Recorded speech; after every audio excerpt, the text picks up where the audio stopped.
Oke, ya. Enggak live. Enggak. Ya.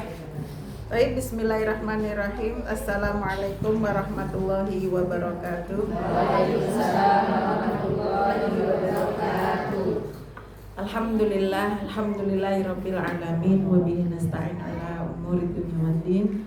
Wassalatu wassalamu ala asyrofil anbiya wal mursalin wa ala alihi wa ashabihi wa man tabi'ahu ila yaumiddin. Rabbi syrah li sadri wa yassir li amri wahlul 'uqdatam min lisani yafqahu qawli. Rabbana zidna ilman nafi'a warzuqna amalan sholihan. Amin ya rabbal alamin. Amma ba'd.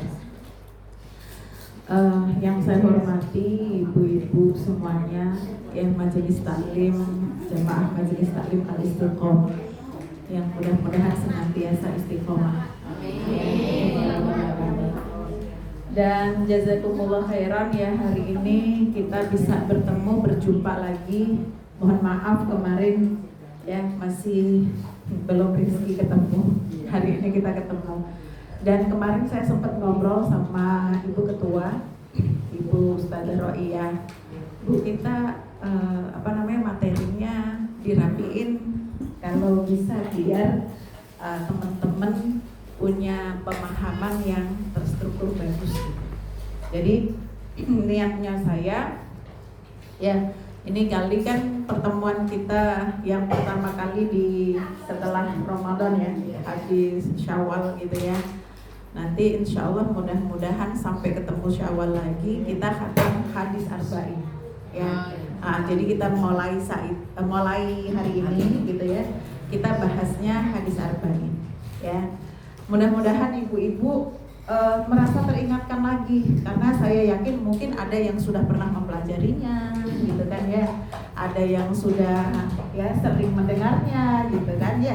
Sebenarnya kita kalau ngaji itu kan ngulang ya Bu ya, ngulang ilmu ya. Dulu mah sering kita mendapatkan ilmu pengajian ini ya, ilmunya begitu emang ya, namanya ilmu agama ya. Tapi kita selalu butuh untuk dinasehati dan diingatkan, betul nggak Bu? Iya. Ya, karena kalau kita walaupun sudah tahu, kalau nggak ada yang ngingetin itu, ya kadang-kadang bukan hanya sekedar lupa, ya, tapi kelakuannya itu ngalor aja gitu. Betul nggak Bu? Ya kayak gitu ya, kayak nggak ada yang ngendaliin gitu kan. Tapi hikmahnya kita bermajelis, hikmahnya duduk bareng, hikmahnya kita diingatkan lagi. Oh, kita udah tahu ilmunya, jangan dilakukan kalau itu dilarang oleh Allah Subhanahu wa ta'ala. Kalau itu sesuatu yang diperintahkan walaupun sifatnya itu adalah sunnah, maka semangat kita termotivasi untuk melakukannya. Betul nggak Bu? Ya gitu ya Bu ya. Jadi ini pun ya insya Allah hadis yang akan kita bahas adalah hadis pertama, yaitu tentang masalah niat ya. Kenapa sih hadis Arba'in Nawawi gitu kan? Kata para ulama, kalau kita menghafalkan hadis, ada 40 hadis kita hafalin gitu Bu ya. Dihafal, maksudnya dihafal itu walaupun enggak secara tekstual nanti hafal seperti orang hafalin Al-Fatihah gitu ya Bu ya. Tapi mudeng ngerti artinya, kemudian ya diamalkan ya kan, sampai 40 hadis, syukur-syukur ya, teks hadisnya tuh betul hafal. Sama seperti kita baca Al-Fatihah kan hafalnya begitu ya. Ya. Kalau misalnya itu sampai terjadi, masya Allah, alhamdulillah gitu ya. Tapi minimal kita ngerti, kita paham, kemudian kita berusaha untuk menjalankan, kita jalankan, insya Allah Bu ya, kita golongannya ya Bu ya, masuk kategori, masuk kelompoknya para ulama. Insya Allah ya. Biar kata misalnya kita enggak sebagai seorang ulama, tapi muridnya ulama ya Bu ya. Kalau kita masuk golongannya kan berarti kelompoknya, betul nggak Bu? Ya, satu kelompok sama orang yang pinter, walaupun kitanya masih belajar jadi orang pinter, itu kan boleh kan Bu ya? Ya, kita boleh nggak satu kelompok sama ulama walaupun kita bukan ulama, boleh nggak Bu? Boleh banget. Ya begitu ya. Keutamaan rezeki begitu ya. Yang penting jangan satu kelompok sama ahli maksiat. Betul nggak Bu? Nauzubillah min dzalik ya. Walaupun sama Bu, walaupun tidak melakukan maksiat, jangan ketinggalan itu, ya kan? Jangan satu kelompok sama orang yang ahli maksiat walaupun tidak melakukan maksiat. Itu tulis tuh, ya kan? Yang penting kan aku enggak. Kita kan sukanya begitu. Yang penting kan enggak, itu kan kelompoknya gitu ya. Kita sukanya di situ, demennya di situ, ya gabungnya sama situ, ya sama aja. Betul nggak Bu? Ya, sama kayak Rasulullah bilang, kalau kamu temenan sama tukang minyak wangi, bilangnya apa Bu? Bau wangi. Nah temenan sama ya bau apa? Baiklah kalau begitu ya, kita satu-satu insya Allah nanti mudah-mudahan nggak banyak izinnya yang ngomong nih ya. Sama. Iya kan yang ngomong nih ya. Mudah-mudahan nggak banyak izinnya, nanti mudah-mudahan penutupan selesai. Amin. Ya kan, insya Allah mudah-mudahan ya. Bisa ganti kitab lain kan gitu, ya Bu ya. Jadi ngajinya nanti numpuk ilmu. Yang mau nyatet boleh, yang cuman ngedengerin juga insya Allah tetap boleh gitu ya. Semuanya insya Allah barokah insya Allah ya. Saya bacain hadisnya dulu. Judulnya tentang apa Bu? Segala perbuatan itu ditentukan dengan niatnya. Ya, kan udah hafal ini. Anak-anak kita aja hafal, betul nggak Bu? Ya. An Amir, Bismillahirrahmanirrahim. An Amiril Mukminin Abi Hafsin Umar bin Al-Khattab radhiyallahu anhu qala. Hadis ini dari Amirul Mukminin. Amirul Mukminin itu adalah ketuanya. Ya Bu ya? Ketuanya atau orang yang ngurusin orang-orang mukmin. Ya, siapa dia? Abu Hafs Umar bin Khattab. Umar bin Khattab itu tidak mau jadi disebut khalifah. Yang disebut khalifah biarin aja Abu Bakar, kata Umar. Aku mah nggak pantas jadi khalifah. Arti khalifah itu apa? Penggantinya Rasulullah. Ya, kalau Abu Bakar pantas jadi pengganti, ya kan? Pengganti ngurusin urusannya, ya, yang ditinggalkan Rasulullah. Tapi Umar ini, ya, dengan rendah hatinya, dengan ketawaduannya, ya Bu ya. Dia tidak mau sombong Umar nih. Ya padahal Umar itu Masya Allah Bu, keimanannya luar biasa, betul Mbak? Ya kan? Itu aja nggak mau sombong Bu. Walaupun beliau tuh terkenal galak, ya terkenal ya berani, ya kan? Tapi beliau nggak punya sifat sombong, ya Bu ya. Nah kita aja nggak seberapa sombongnya minta ampun. Ada yang gitu Bu? Iya kan? Banyak. Ya. Banyak tuh nama orang apa nama kita masuk? Termasuk. Ya kan? Harus koreksi diri sendiri, betul nggak Bu? Ya. Coba nih sifat-sifat sombong di dalam diri kita, ya kan? Itu harus banyak ditekan, banyak harus hilangkan. Kalau bisa betul-betul hilang, ya. Contoh teladan ini adalah Umar bin Khattab. Ya, pantas nggak Umar bin Khattab itu kalau mau sombong ya sebenarnya? Pantas ya. Ya tapi iya, kalau apalagi dibandingin kita, ya kan? Dia mah lebih pantas untuk sombong, ya. Tapi ternyata beliau tidak mau sombong karena tahu yang boleh dan berhak sombong itu hanya Allah Subhanahu wa taala. Termasuk ketika beliau diangkat menjadi seorang pemimpin, ya, jadi presiden Bu bahasanya, betul nggak? Jadi seorang ya pemimpin, jadi presiden, beliau nggak mau menggunakan, ya kan, gelar sebagai khalifah. Maunya Amirul Mukminin. Wes aku ini orang yang ngurusi urusannya orang mukmin, begitu. Judulnya begitu, Amirul Mukminin. Maka beliau ya lebih seneng dan maunya dipanggil sebagai Amirul Mukminin. Gitu ya. Ini Umar bin Khattab. Jadi nanti kalau ditanya siapa Amirul Mukminin, jawabannya siapa Bu? Umar bin Khattab ya. Umar bin Khattab itu sahabatnya Rasulullah, juga mertuanya Rasulullah Shallallahu Alaihi Wasallam. Betul ya Bu ya? Siapa anaknya Umar bin Khattab yang jadi istrinya Rasulullah?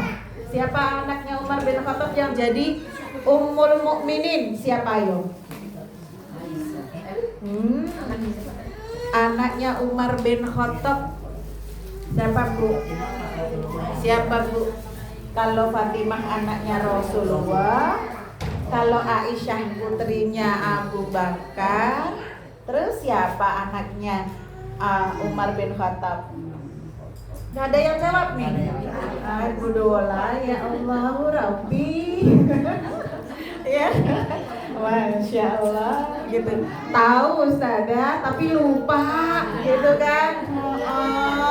Jangan disuudzonin gitu ya, maklum gitu. Urusannya banyak ya. Ada cabai yang naik harganya terus gitu kan. Bawang naik harganya terus gitu. Dikira kita anak sekolahan apa ya? Ya, Hafsah Bu. Ya kan? Hafsah, Ummul Mukminin Hafsah radhiyallahu anha. Itu putrinya siapa?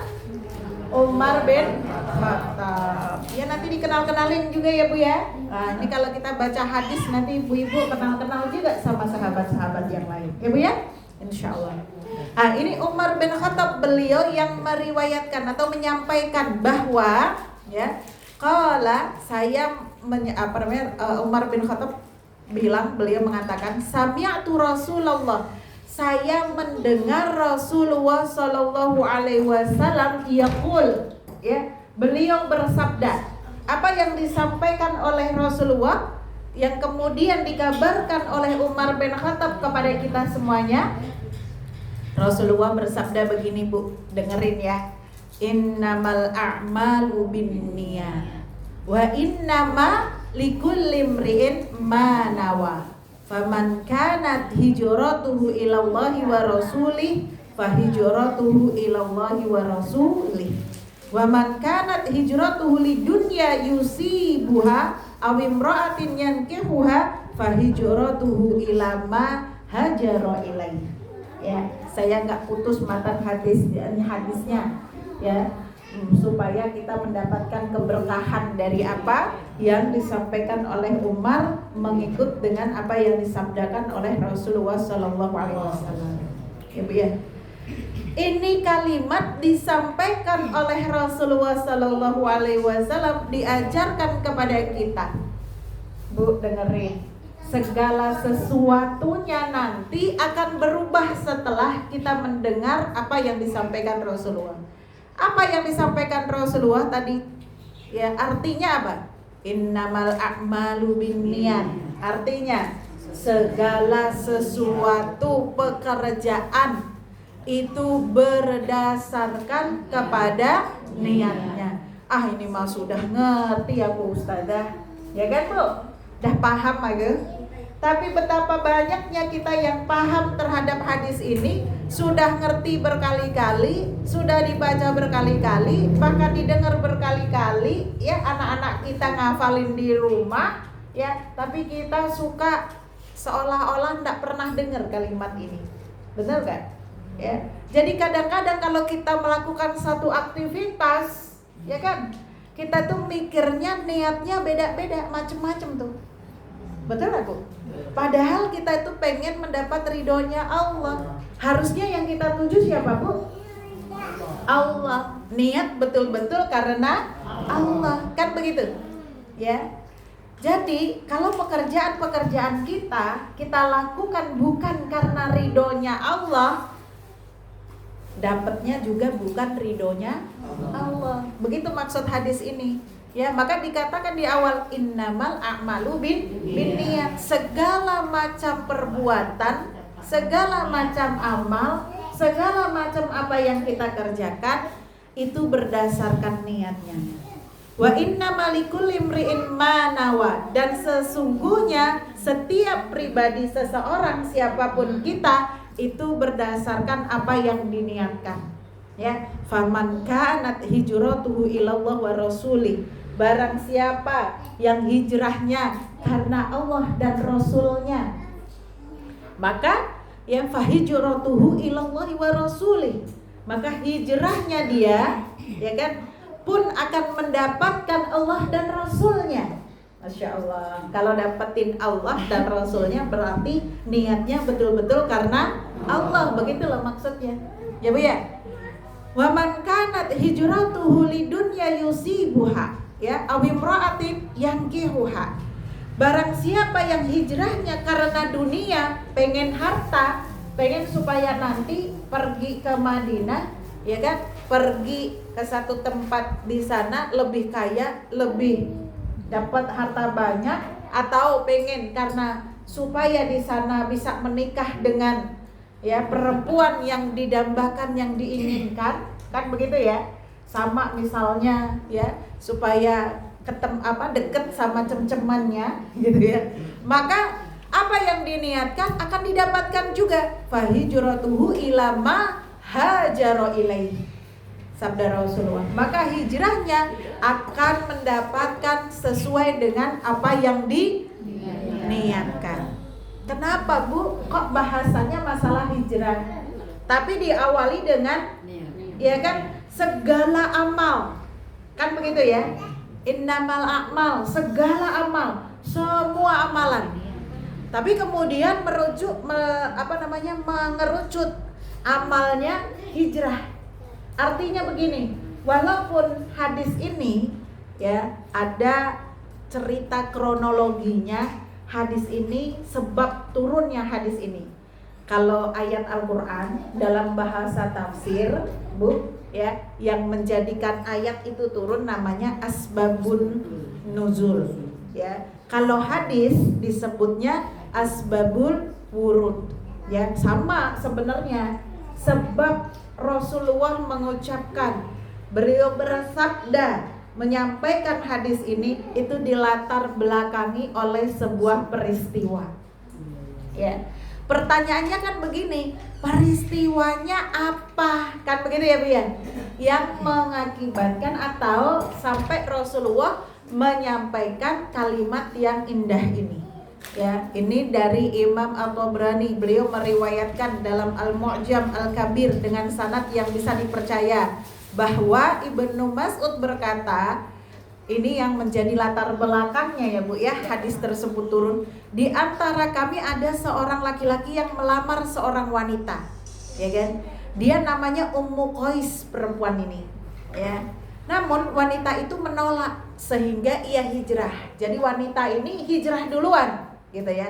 Hijrahnya kemana Bu? Ke Madinah, ya. Maka laki-laki tersebut yang bertujuan tadi mau ngelamar, ya kan, ditolak karena si pujaan hatinya yang namanya siapa tadi Bu? Ummu Qais, ya kan? Ummu Qais keburu pergi hijrah, ya, ditolak, nggak diterima, ya. Maka laki-laki tersebut ikut hijrah juga dan kemudian sampai di sana menikahinya.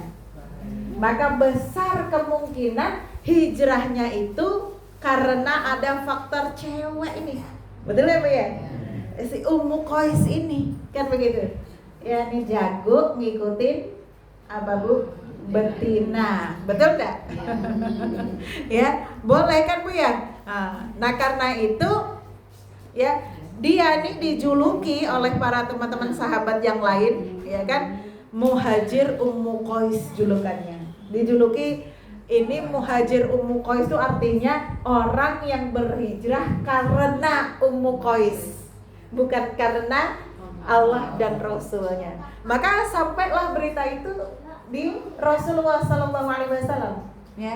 Maka ketika Rasulullah SAW mendengar berita tentang Muhajir Ummu Qais ini, kemudian Rasulullah menyampaikan hadis yang tadi dibaca. Masya Allah. Gitu Bu ceritanya, judulnya, ya, awalnya. Ya. Kemudian ada ulama ya, yaitu namanya Sa'id ibnu Mansur. Beliau meriwayatkan dalam kitab sunannya dengan syarat yang sebagaimana syarat Bukhari dan Muslim, bahwa Ibnu Mas'ud berkata, ini keriwayat yang kedua ya Bu ya, Siapa yang hijrah untuk mendapatkan kepentingan duniawi, maka pahala yang didapat sebagaimana yang didapat oleh laki-laki yang hijrah untuk menikahi wanita yang bernama Ummu Qais, ya. Sehingga ia dijuluki Muhajir Ummu Qais, ya. Jadi kira-kira nih Ibu kalau ngaji niatnya karena apa? Ya jangan sampai nanti ngaji niatnya lain. Jadi kita bisa kasih apa tuh? Ya kan? Julukan, ya kan? Julukan lain tadi gitu kan? Misalnya ada saya pengen ngaji karena pengen pamer gelang, gitu kan ya? Ya kan? Misalnya ini cuma misal doang. Di sini maka gak ada yang begitu, ya kan? Gak ada, ya. Nanti jangan sampai kita dijuluki ibu gelang, kan ya? Ibu gelang udah datang belum ibu gelang? Kan gitu ya. Ibu genjreng-genjreng misalnya, ya kan? Kan ada, iya. Setiap kali apa sedikit, gitu kan?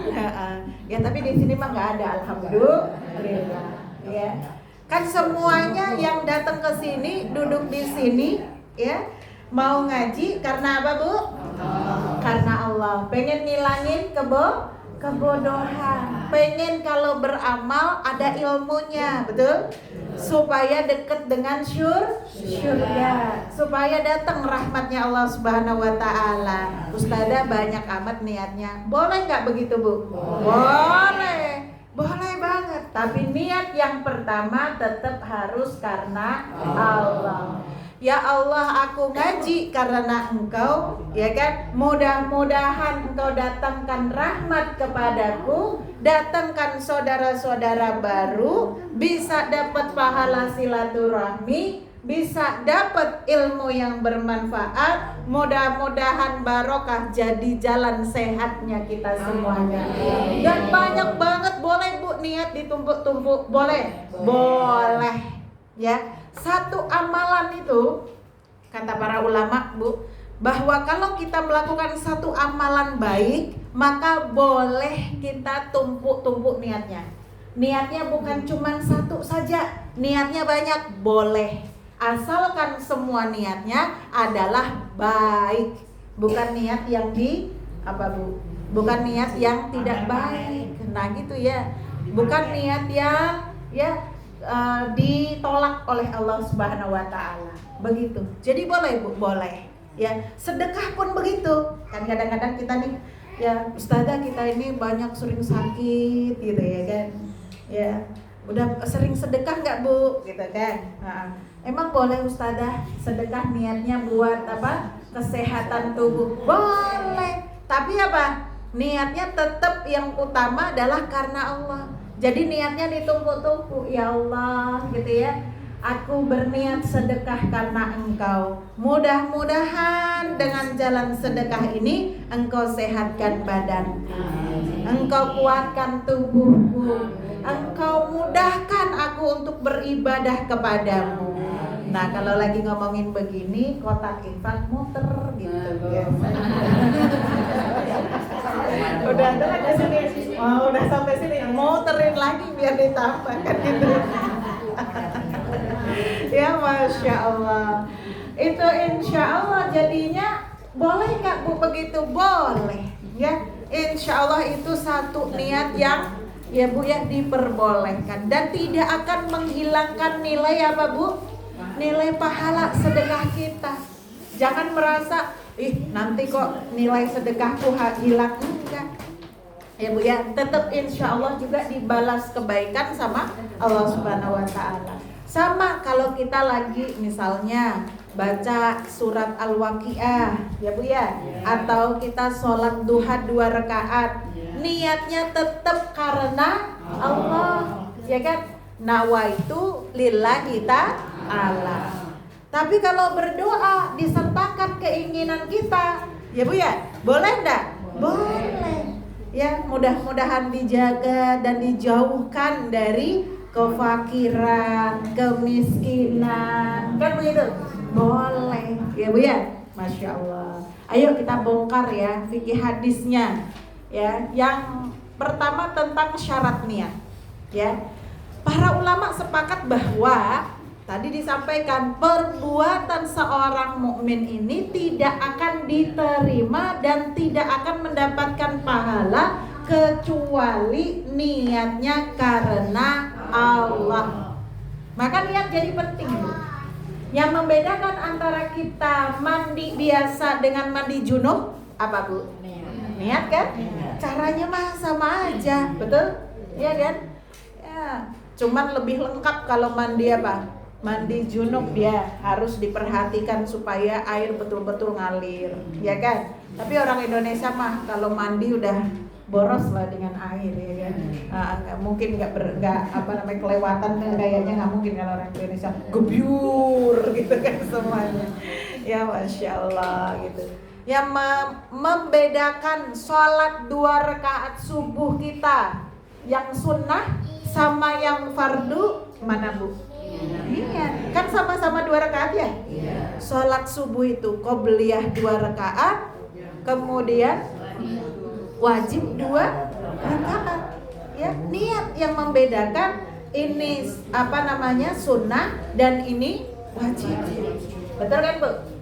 Yang membedakan puasa yang kita lakukan ini bayar hutang Ramadan akhirnya menjadi wajib, sama puasa sunnah Senin dan Kamis itu apa Bu? Niat juga.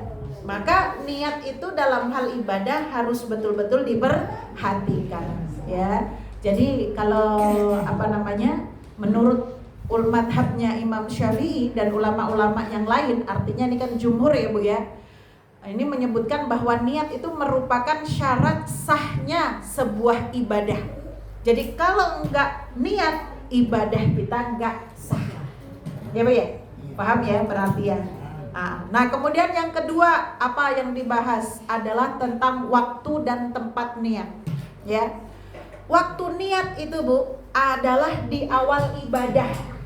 Ya, di awal ibadah seperti misalnya kalau kita sholat, yang paling pertama dilakukan oleh orang yang sholat itu apa? Takbiratul ihram, betul nggak? Nah ini ya orang sholat tempat niatnya itu ketika kita bilang Allahu Akbar, lisannya bilang Allahu Akbar. Nah tempatnya niat ada di hati, begitu Bu ya.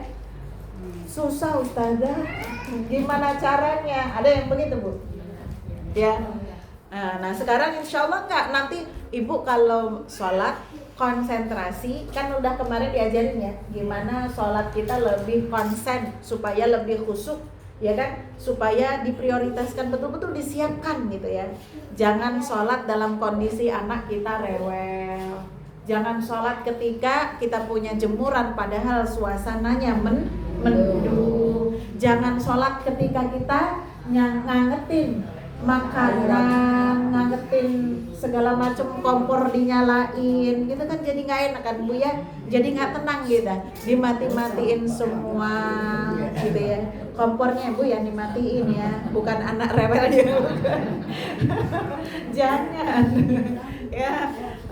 Diambil dulu jemurannya. Jadi mau hujan juga kalau jemuran udah diangkat udah tenang ya Bu ya.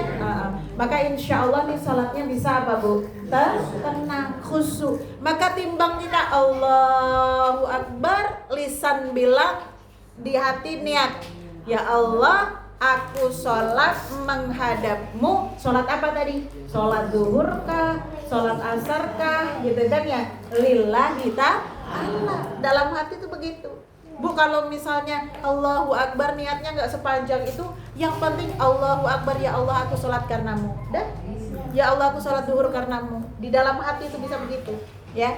Pas kita bilang Allahu Akbar, hati kita ngadep sama Allah, niat betul-betul, itulah insya Allah sholat kita, insya Allah ya, sholat kita benar. Nanti selanjutnya mau khusyuk, mau tumakninah, itu jadi enak ya. Kadang-kadang kita Allahu Akbar aja nggak benar, ya kan Bu? Allahu Akbar, Allahu Akbar. Jadi kadang-kadang Bu, kalau awalnya sudah tidak baik, betul nggak? Kalau awal sudah nggak baik, itu yakinlah nanti kesananya biasanya jadinya juga buru-buru. iya, apa aja jadi nggak baik, nggak enak, apa segala macem. Maka awal tuh penting banget, gitu.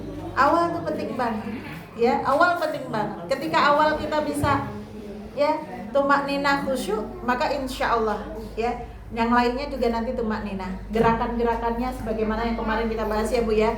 Kalau ruku, ya kan, di apa Bu, ditenangin rukunya, ya tumakninah. Ya minimal baca subhana rabbiyal azimi wa bihamdi subhana rabbiyal azimi misalnya berapa kali Bu? 3 kali. Ya jangan bangun kalau belum 3 kali.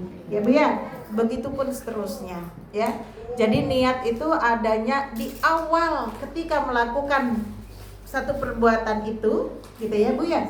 Dan ketika ya niat itu ada letaknya di mana, di hati. Ya, tapi kadang-kadang Ustazah ada niat sampai disalamin itu gimana? Gak apa-apa Bu, apalagi kalau itu ya berhubungan dengan masalah harta. Ya Bu ya, contoh misalnya ya zakat, ya kan? Zakat itu ambilnya tuh ya harus pakai akad gitu kan. Nah, itu gak apa-apa. Boleh nggak Bu? Boleh gitu. Tapi kalau misalnya ibu salurkan langsung, nggak pakai diucapkan, nggak sampai diakatkan gitu ya, pun nggak apa-apa gitu Bu. Ya malah kalau misalnya kita menyalurkan secara langsung itu nggak usah Bu diakatin, kan nggak enak gitu ya Bu ya. Kalau sama orang kita kasih, Bu ini zakat saya terima ya, kan nggak enak banget ya. Orangnya nanti jadi apa? Tersinggung. Yang penting kita tahu bahwa dia mustahik, ya kan? Orang yang berhak mendapatkan zakat. Maka ketika kita berikan zakatnya, syukur-syukur orangnya nggak usah tahu kalau kita yang ngasih, gitu ya. Maka itu sah. Yang penting niat kita sama Allah Subhanahu Wa Taala. Tapi andai kata diangkatkan, gitu ya Bu. Itu ada satu tindakan yang menjaga supaya kita nggak berubah niatnya.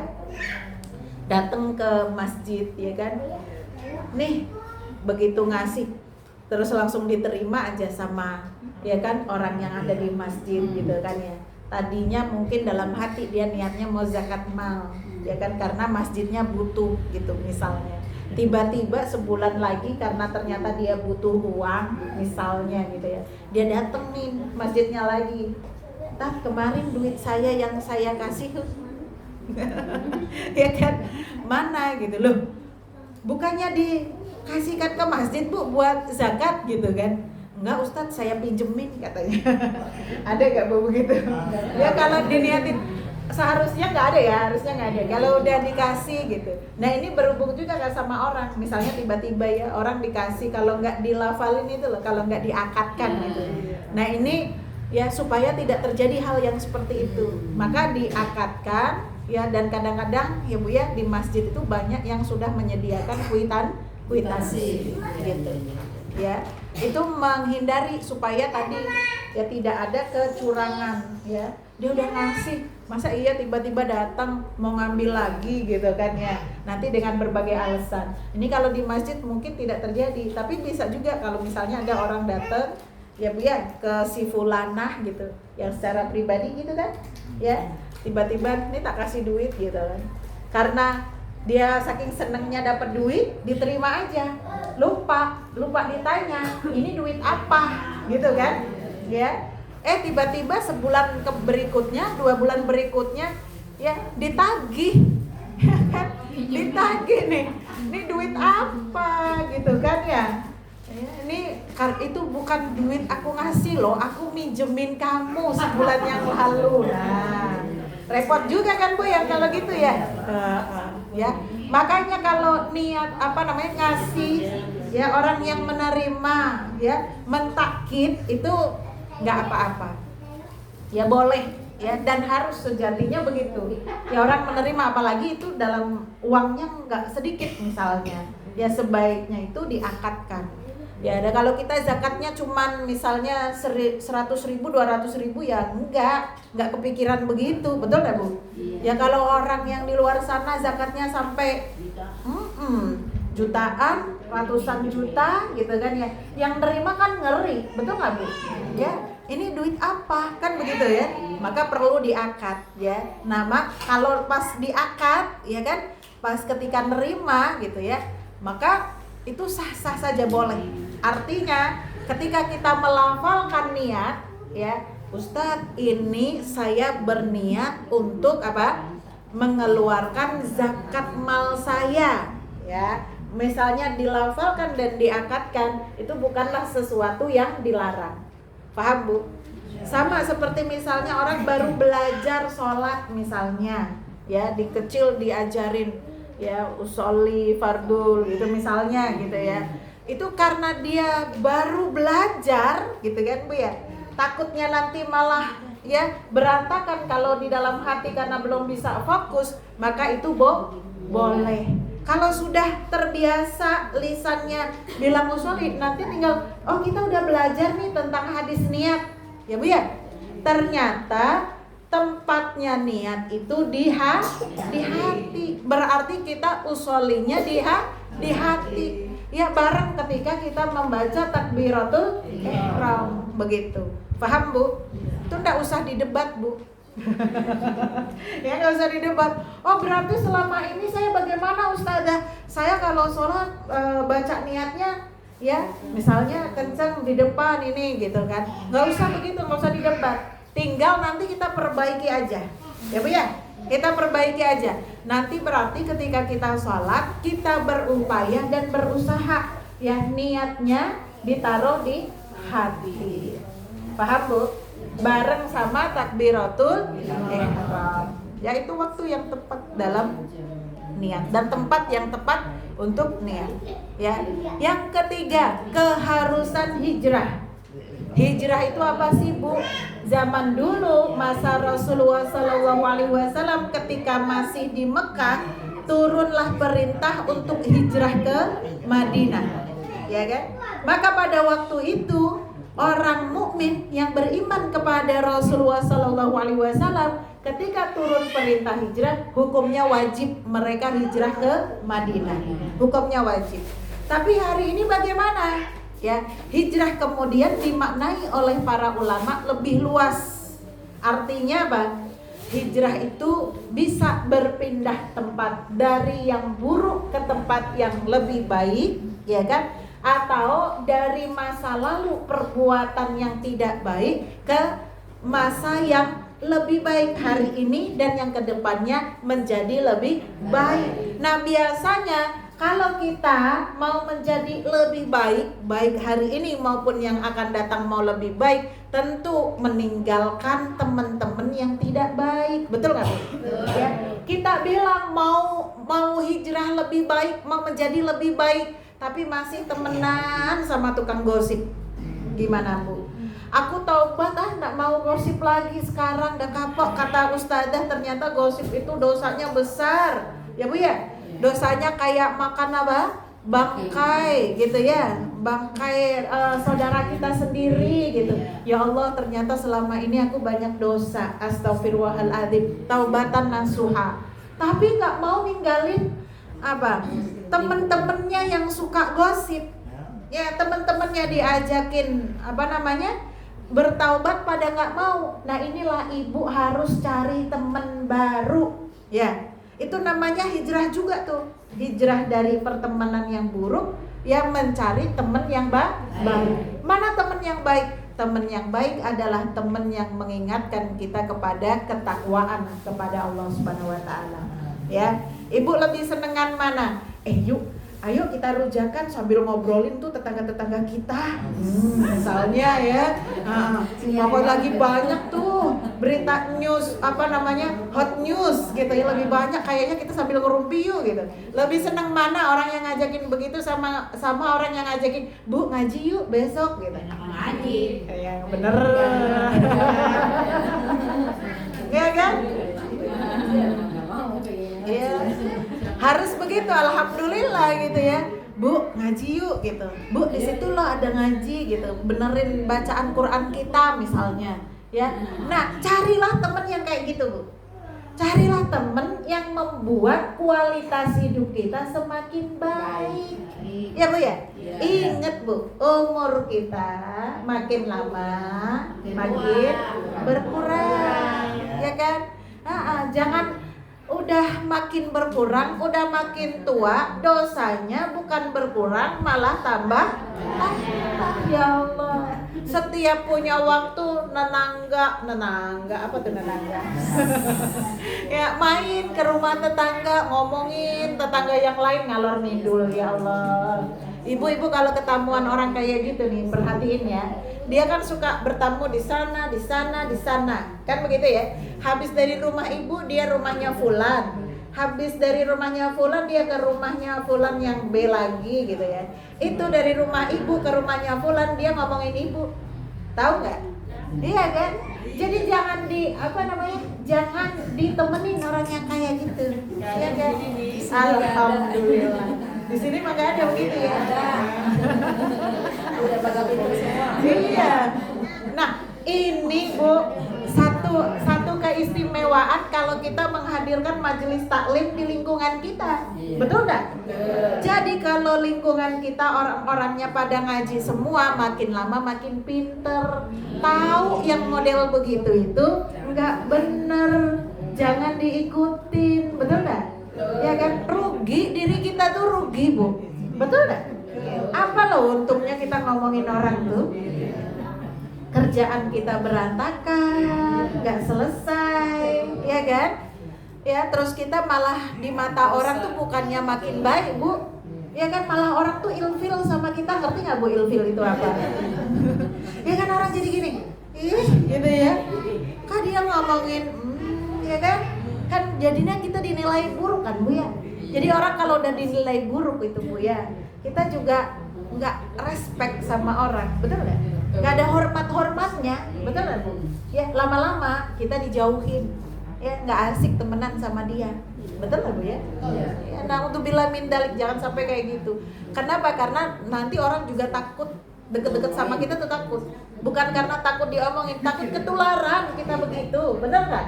Karena kita semuanya udah mulai pinter nih. Ya, daripada waktunya mubadir dipakai untuk ngomongin orang, mendingan dipakai untuk apa Bu? Ngaji.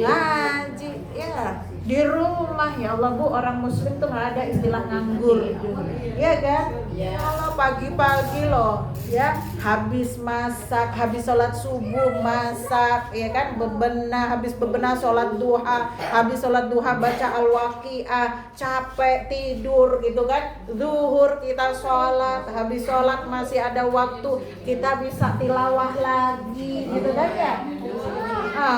Ya sore-sore ngurusin rumah, nyapu apa segala macem ya, kan nggak ada itu ya, nggak ada waktu terbuang kita.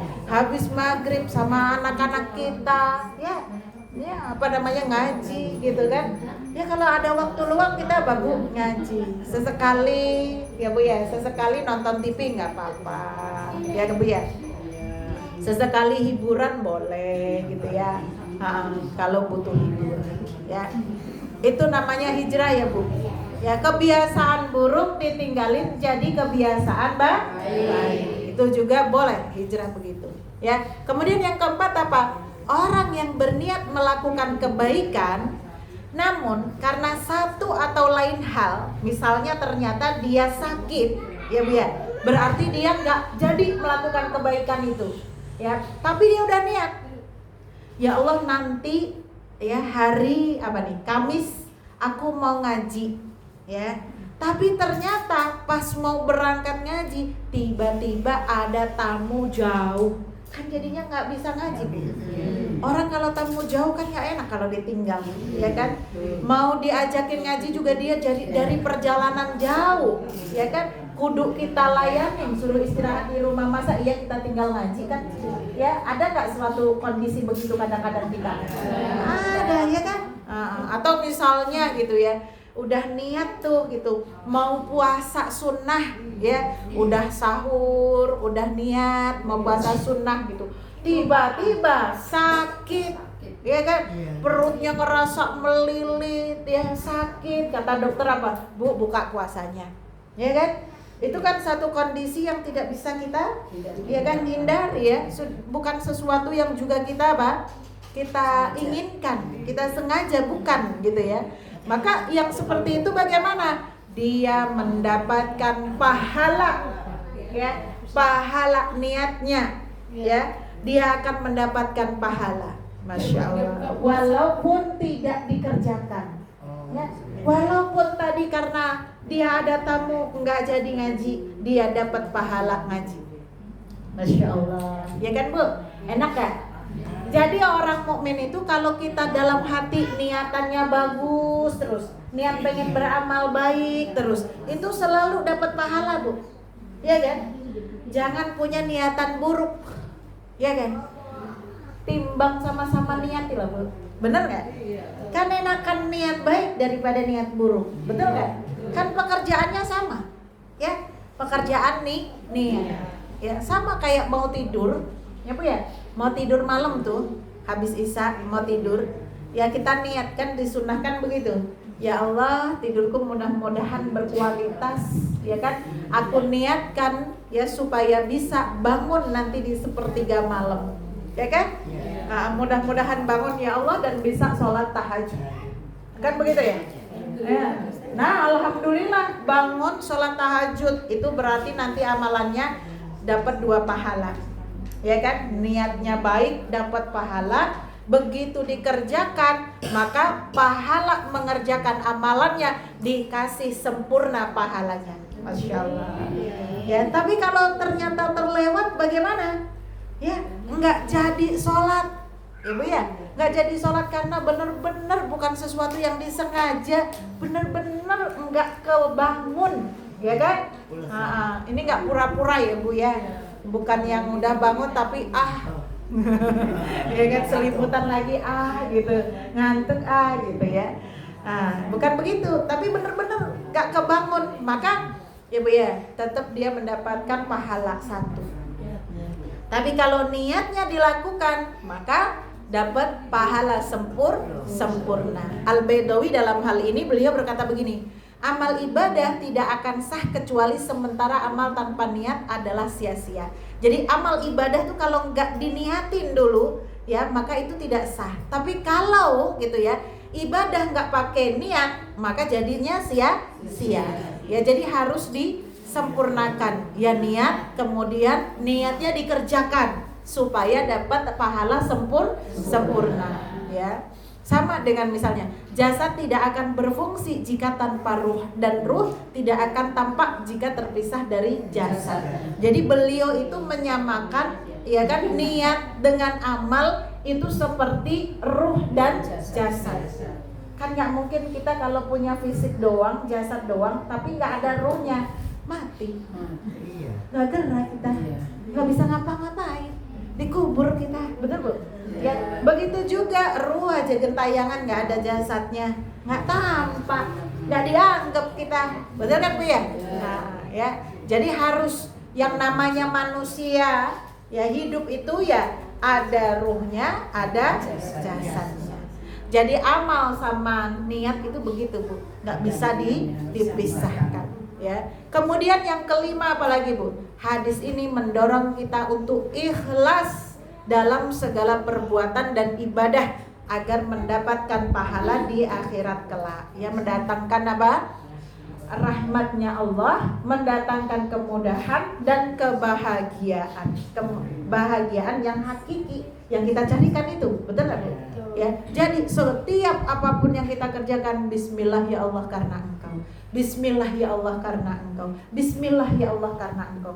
Jalan dari rumah ke sini, Bismillah ya Allah karena Engkau. Semuanya nyapu, Bismillah ya Allah karena Engkau. Gitu ya. Ngaji, Bismillah karena Engkau. Salat, Bismillah karena Engkau. Masak, Bismillah karena Engkau ya Allah. Semuanya pakai Bismillah lillahi ta'ala. Karena kalau nggak kayak gitu, apalagi kita perempuan, kerjaan rumah tangga semua diborong sendiri, ya kan? Ya Allah Bu, tersiksa, sedih, rasanya pengen apa Bu? Marah. Dan kalau itu terjadi, rasanya berat, betul nggak? Ya.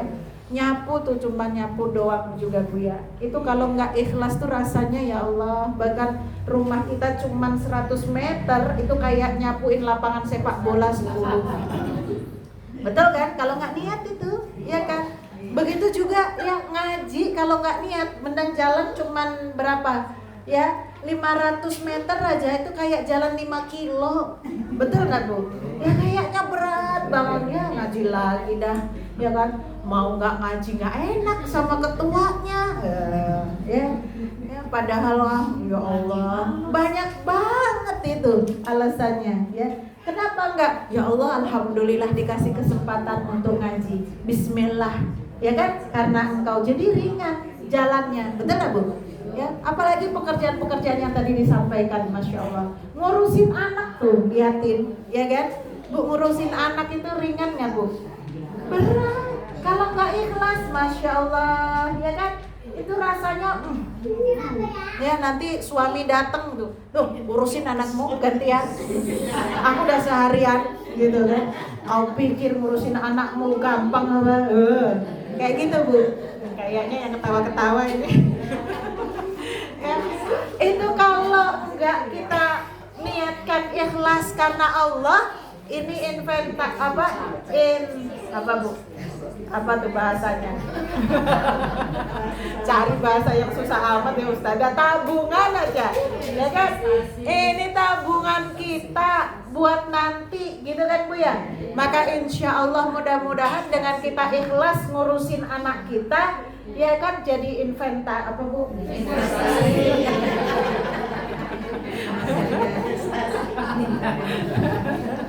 Ya, diganjar sama Allah Subhanahu wa Ta'ala, dikasih kebaikan-kebaikan, dan itu menjadi amal jari.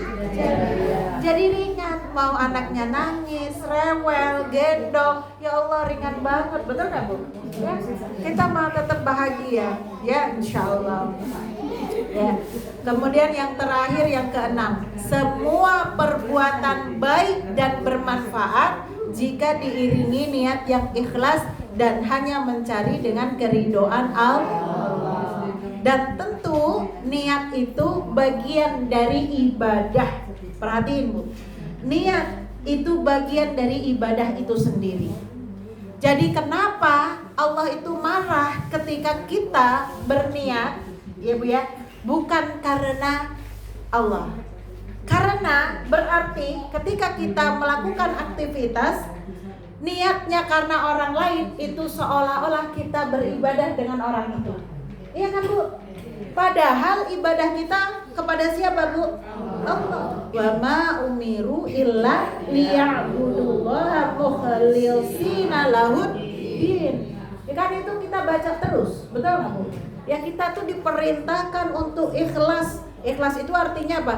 Murni, memurnikan ibadah kita, niatnya klek, ya kan, hanya untuk Allah. Maka Allah murka kalau ada orang yang beribadah kok niatnya bukan untuk Allah.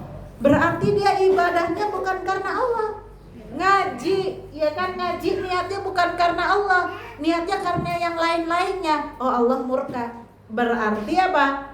Ya, kamu beribadah karena orang lain, untuk orang lain. Maka nanti kalau di akhirat Bu, dikiranya ada pahalanya tuh, ternyata zong, ya ternyata kosong, gak ada pahalanya. Kenapa? Karena niatnya tadi sudah untuk orang lain, ya Bu ya.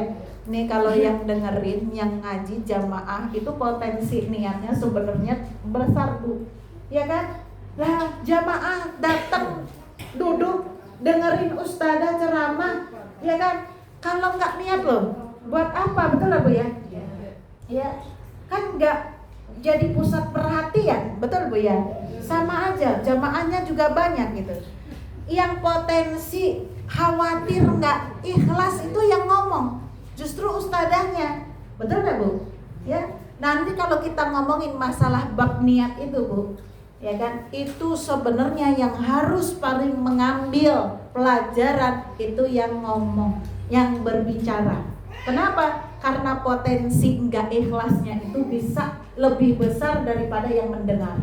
Betul nggak? Ya. satu misalnya yang ngomong diperhatiin orang. Wih, aku nih kalau ngomongnya bagus, enak gitu ya. Nanti dikenalnya ustadzahnya keren, ustadzahnya bagus gitu kan. Ya kan? Ini ngomongnya gimana supaya menyenangkan jamaah, supaya diundang lagi. Nah, itu udah musibah bukan Bu? Musibah itu.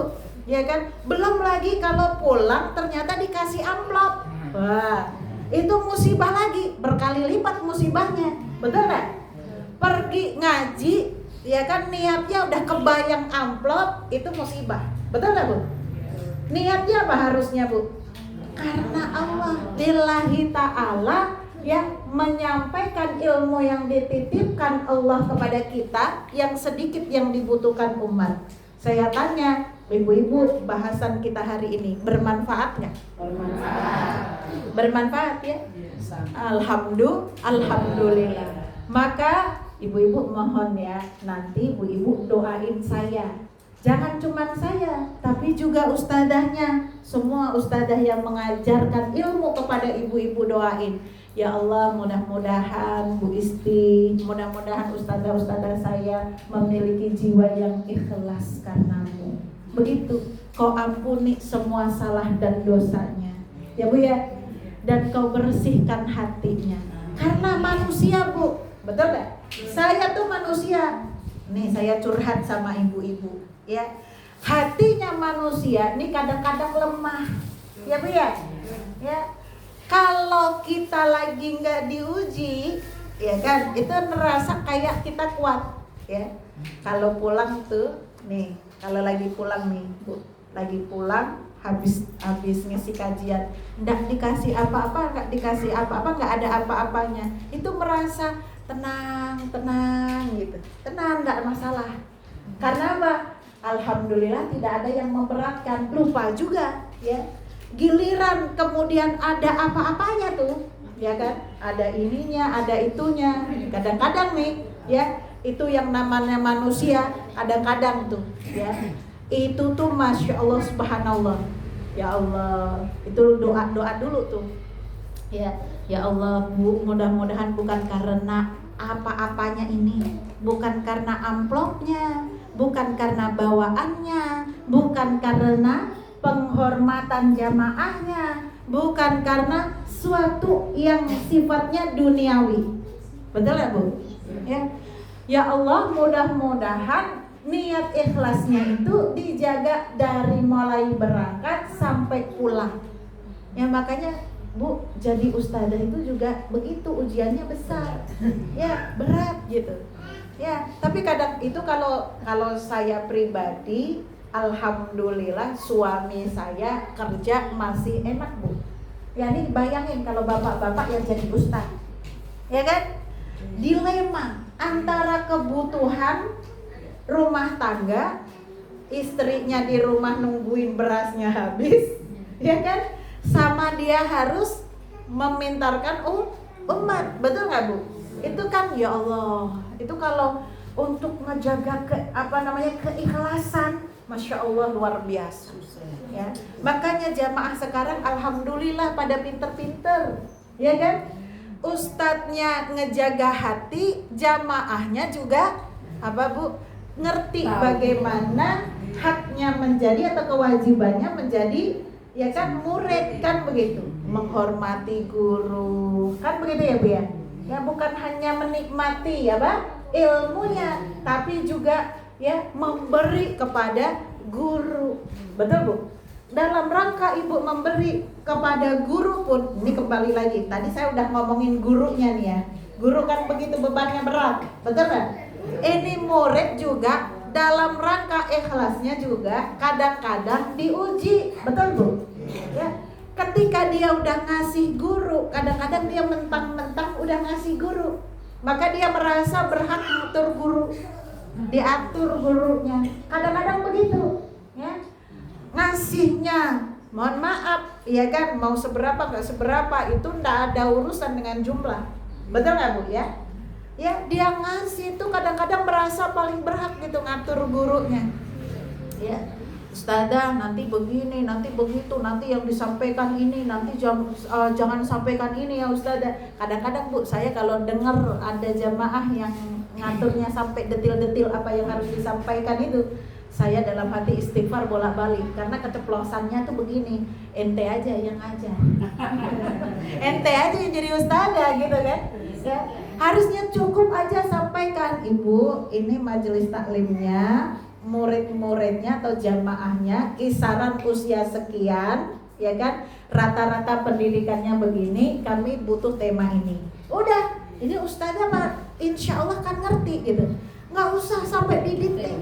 Iya kan, Bu, nanti bilangin ya sama ustazahnya untuk begini. Aduh, ya ngaplok pira-sepira, lek ngatur ngemenal kan gitu kan. Ya, nggak sopan itu Bu. Satu tuh nggak sopan. Ya, yang kedua kadang-kadang udah merasa ngasih gitu, dia mentang-mentang, ustazah aku bayar ini. Ada kan yang begitu Bu? Ya. Guru ngaji nih, perhatiin ya, guru ngaji murid kita. Saya tuh punya guru ngaji banyak Bu, ya kan, artinya ada teman-teman yang juga menjadi guru ngaji banyak, yang curhat cerita ke saya tuh banyak ya. Apalagi kalau gitu kan guru ngaji yang sudah didatangkan ke rumah itu, ya Allah, kalau saya dengerin curhatannya itu Masya Allah kesian ya. Bu, saya datang itu ibunya itu masih belum siap gitu. Jadi gurunya itu disuruh nunggu dulu, dia mandi dulu. Ya Allah, ya dia mandi dulu apa dulu gitu. Itu guru loh Bu, guru ngaji ya. Guru ngaji disuruh nungguin dia mandi dulu, kan udah jelas tadi janjian ya. Bu mau datang mau les kan, saya mau datang gitu kan ya, kan udah janjian. Oh iya ustazah jam 9 ya. Ternyata jam 9 datang itu ibunya masih mandi dulu. Tunggu dulu ya ustazah, silakan dinikmatin dulu, mandi dulu katanya. Ya Allah, kebangetan bener gitu ya, mentang-mentang apa?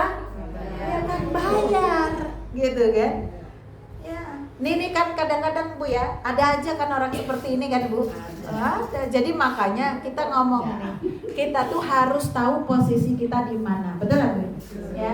Jadi betul-betul Bu, yang namanya ikhlas itu bisa tercermin dari akhlak, ya kan.